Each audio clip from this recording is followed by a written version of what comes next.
Merry Christmas. It was Christmas Eve, and Bob Parr, Mr. Incredible, was enjoying a quiet night with his family. The warmth of the fire and the soft glow of the Christmas tree lights filled their home with peace. But outside, something much colder and more sinister was stirring. A sudden knock at the door startled him. Bob opened it to find none other than Santa Claus standing on his doorstep, his expression grave. "Bob, I need your help. A little girl's life is in danger." Bob blinked, trying to process what he was seeing. "Santa, is this some kind of joke?" Santa shook his head. "This is no joke. There's a girl named Karen, and she's out there in the cold with her friend, Frosty the Snowman. But it's not just Frosty who's in danger of melting. Karen's life is at risk. She's freezing to death, and if we don't act now, she won't make it." Bob was stunned, struggling to grasp the reality of what was happening. A snowman? A little girl dying from frostbite? This can't be real. "It's very real," Santa said, his voice filled with urgency. "You're the only one who can save her. We need to move now." Bob's mind raced. He had faced countless dangers, but this was something different. Lives were on the line. Innocent lives, and he couldn't stand by and do nothing. "All right," he said, donning his suit. "Let's go." As Bob sprinted through the snowy streets, Santa led the way on his sleigh. The cold wind bit at his skin, and the snow fell heavily around them. In the distance, Bob could see a small figure, Karen, huddled next to a melting Frosty. She was shivering violently. Her lips blue, her face pale.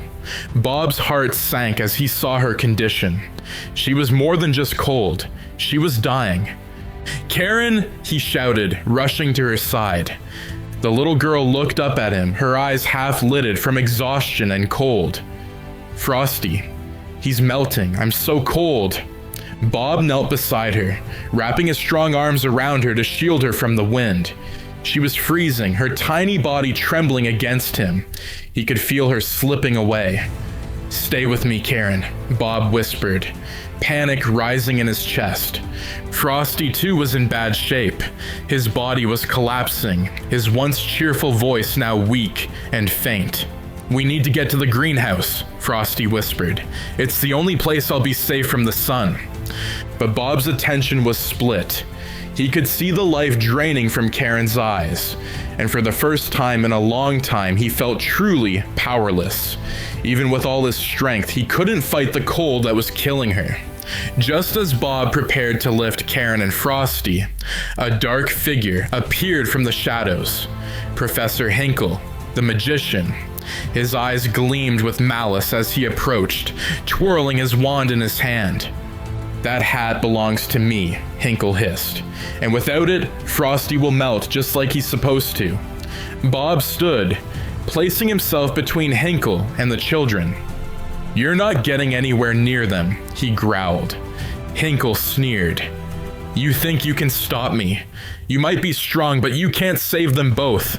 The girl's dying and the snowman's melting. You'll lose no matter what." Bob's hands shook with fury, but Hinkle's words cut deep.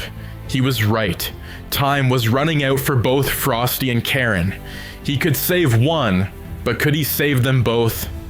"Bob," Santa said quietly, landing beside him. "You have to act now. Frosty needs to get to the greenhouse, and Karen, she needs warmth, but you can't do it alone." "I don't know what to do," Bob admitted, his voice shaking with fear and frustration. "If I take Frosty to the greenhouse, Karen will die out here." Santa placed a hand on Bob's shoulder. "Then we need to split up. Take Frosty to the greenhouse.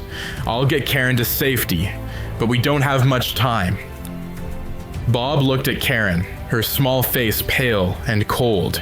He felt an overwhelming urge to protect her, but he knew Santa was right. If they didn't move now, they'd lose both of them. "All right," Bob said, his voice firm despite the fear gnawing at his heart. "Let's do this." As Bob carried Frosty through the snow, each step felt heavier than the last. Frosty's body was almost gone, his voice barely a whisper. "I don't think I'll make it," Frosty said, his button eyes dimming. "But thank you for trying."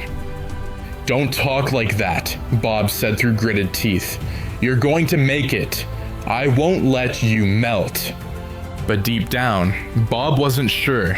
Frosty was fading fast, and the greenhouse was still a long way off. Every step felt like a race against the inevitable. Suddenly, Bob heard a scream. Karen's scream. He turned, panic flooding his veins as he saw her collapse in Santa's arms. She was too cold, too far gone. "Karen!" Bob shouted, his heart breaking. "No!" But there was no time. Bob pushed forward, carrying Frosty with all the strength he had left. Finally, they reached the greenhouse, and with the last of his energy, Bob placed Frosty inside. The snowman smiled weakly. You did it."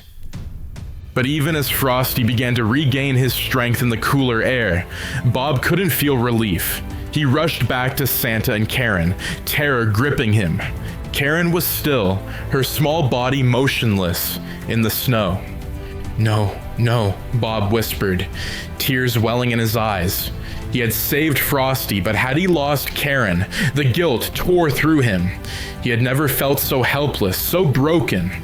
Santa knelt beside Karen, his face solemn. "She's fading, Bob.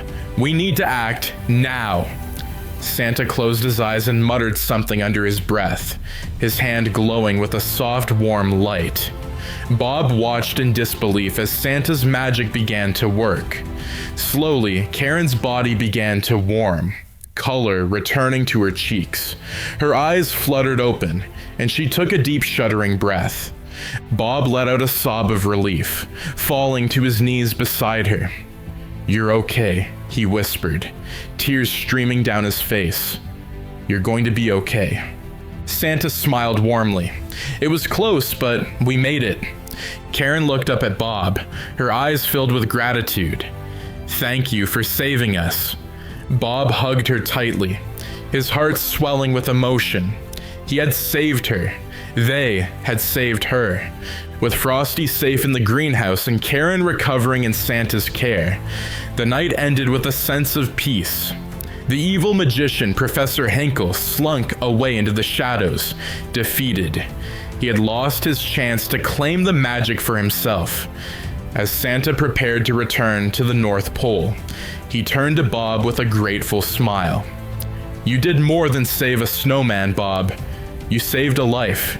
You showed the world that heroes don't just fight villains, they fight to keep hope alive." Bob, still shaken by the night's events, nodded. "I didn't think I could do it. It felt like we were going to lose everything." Santa's eyes twinkled with warmth. "But you didn't, and that's what makes you incredible." With that, Santa climbed into his sleigh, his reindeer ready to fly. "Merry Christmas, Bob, and thank you." Bob watched as Santa's sleigh soared into the night, the stars twinkling above. Karen stood beside him, her hand in his, smiling as she looked up at the sky. And for the first time in a long while, Bob felt at peace.